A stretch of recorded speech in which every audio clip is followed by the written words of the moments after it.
तो hello everyone, welcome back to maths try hard. और आज के सेशन में हम लोग जेई मेन का एक बहुत ही प्यारा सा क्वेश्चन देखेंगे जो कि जेई मेन हर बार पूछता रहता है वेक्टर थ्री से। तो चलो शुरू करते हैं। द क्वेश्चन सेज कि let A B C be a triangle. अच्छा, ट्राइंगल का देखो तुमको एरिया उन्होंने दे रखा है और vector A B B C और ए सी दे रखा है। ठीक है, then the square of length of the largest side of triangle is. अच्छा, और डी देखो जीरो से बड़ा दिया है। तो जब भी मेरे पास एक ट्रायंगल दिया होता है, जब भी मेरे पास इस तरह से अगर ट्रायंगल दिया होता है, let suppose A B and C, ये अगर दिया रहता है तो हमें इसका एरिया तो पता है ना। एरिया हम लोग, एरिया ऑफ ट्रायंगल हम लोग कैसे निकालते हैं sir? 1/2 modulus of A cross B. ये एक जनरल फॉर्मूला मैंने लिखा है, ये तो हमें बताया जाता है। जी सर, ठीक है, यहाँ तक तो समझ में आ रहा है। अच्छा, क्वेश्चन में अगर तुम ध्यान से देखोगे तो तुम्हारे पास चार अननोन दिए हुए हैं। चार अननोन दिए हैं, ए बी सी और ये डी। देखो, क्वेश्चन डिपेंड करता है कि तुम बनाते कैसे हो। इस क्वेश्चन को तुम 15 मिनट में भी बना सकते हो और इस क्वेश्चन को तुम 4-5 मिनट में भी बना सकते हो। डिपेंड करता है कि तुम्हारा दिमाग काम कैसे करता है।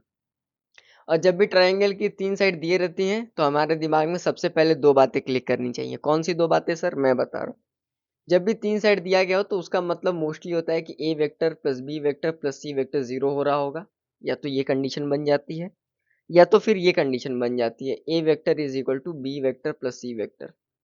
ठीक है, तो ये कंडीशन तुम्हारी तब बनेगी, ये कंडीशन तुम्हारी तब बनेगी जब डायरेक्शन सेम हो, जब डायरेक्शन सबका सेम हो, सबका सेम हो।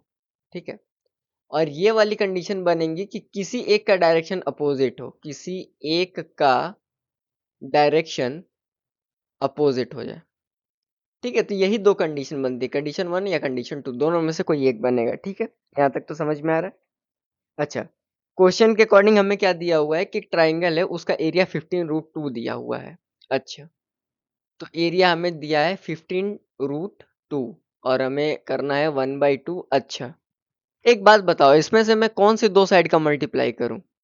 बहुत बच्चे ए बी बी सी कर लेंगे, बहुत बच्चे ए सी बी सी कर लेंगे, लेकिन मेरा ये कहना है कि तुम यहाँ पे मल्टीप्लाई करो ए बी वेक्टर को ए सी वेक्टर से।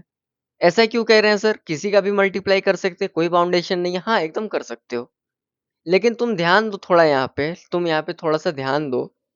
इसलिए मैं इस बात पे एम्फेसाइज कर रहा हूँ कि अगर तुम बीसी को और एबी को करोगे तो तुम्हारे पास तीन अननोन आ जाएंगे। ठीक है, तो तुम्हें तीन इक्वेशन चाहिए होगी। अगर तुम बीसी और एसी को करोगे तो तुम्हारे पास ए बी सी डी आ जाएगा, चार अननोन हो जाएंगे। ठीक है, अगर तुम ए बी और एसी को करोगे तो तुम्हारे पास सिर्फ डी अननोन रह जाएगा, तुम्हारे पास सिर्फ डी जो है वो अननोन रह जाएगा। ठीक है, तो तुम्हारे पास क्या फायदा है? चार अननोन, तुमको पता होना चाहिए कि तुम किसी एक अननोन की वैल्यू निकालो। ऑब्वियसली एक अननोन की वैल्यू अगर निकालनी रहेगी तो क्वेश्चन थोड़ा जल्दी सॉल्व होगा। तो हम लोग ए बी और ए सी को लेंगे। ठीक है, तो यहाँ पे लिखेंगे हम लोग 1/2 ए बी क्रॉस ए सी। ठीक है, यहाँ तक तो कोई दिक्कत नहीं है। जी सर, कोई दिक्कत नहीं है। अब ये है कि modulus of A B cross A C कैसे निकाले, वो तो तुम लोग निकाल ही लोगे, चैंपियन तो हो ही इस काम में। ए बी क्रॉस ए सी अगर तुम लोग को निकालना हुआ तो सबसे पहले डब्बा लगा लो यहाँ पे, आई कैप जे कैप के कैप, और ये हो जाएगा 1 1 2 एंड -7, 1 2 एंड -7, और ये हो जाएगा तुम्हारा 6D और -2। ठीक है, 6D और -2। ठीक है, ये हो गया तुम्हारा। और इसको जब तुम सॉल्व करोगे तो तुम्हारे पास जो यूनिट्स वगैरह आएंगी दैट विल बी 7D-4। ठीक है, और ये आ जाएगा तुम्हारा 40। ठीक है, और ये आ जाएगा D-12। यहाँ तक क्लियर है? यहाँ तक क्लियर है? अच्छा, तो अब इसी वैल्यूज को मैंने यहाँ पुट कर दिया, इसी वैल्यूज को मैंने यहाँ पुट कर दिया और 2 को मैंने इधर ट्रांसफर कर दिया, और ट्रांसफर करने के बाद स्क्वायर कर दिया। देखो, ये सारी चीजें ना तुम दिमाग में करने की कोशिश किया करो, तो तुम स्टेप्स कम लिखोगे एग्जाम में, जिसके वजह से तुम एफिशिएंट ज्यादा रहोगे पेपर में।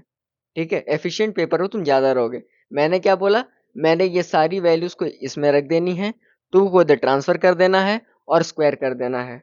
तो उस केस में ये क्या बनेगा तुम्हारा? उस केस में ये बनेगा 7D-4 का होल स्क्वायर प्लस 40 का होल स्क्वायर प्लस D-12 का whole square.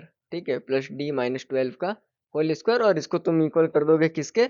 30 times of root two. क्या तुम बोलोगे सर ये कैसे हुआ? तो देखो ये इसलिए हुआ क्योंकि मैंने बोला था ना कि मैं 2 को इधर ट्रांसफर करूंगा, 2 को इधर ट्रांसफर करूंगा। ठीक है, ये बात तो क्लियर है।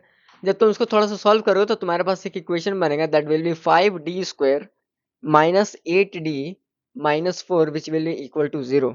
ठीक है, तो यहाँ से तुम्हारे पास d की दो वैल्यूज आएंगी, d equal to 2 and d equal to minus 2/5। ठीक है, कैसे?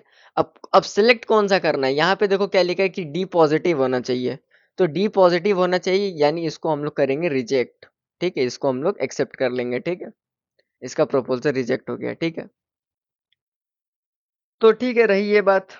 ओके, अब देखो, अब देखो थोड़ा, अगर तुम वेक्टर्स को थोड़ा ध्यान से अगर तुम एब्जॉर्व करने की कोशिश करोगे, थोड़ा सा तुम ध्यान से देखोगे, then what you will find is कि तुम्हें क्या मिलेगा कि एसी वेक्टर जो है ना, एसी वेक्टर जो है ना, that will be A B vector plus B C vector.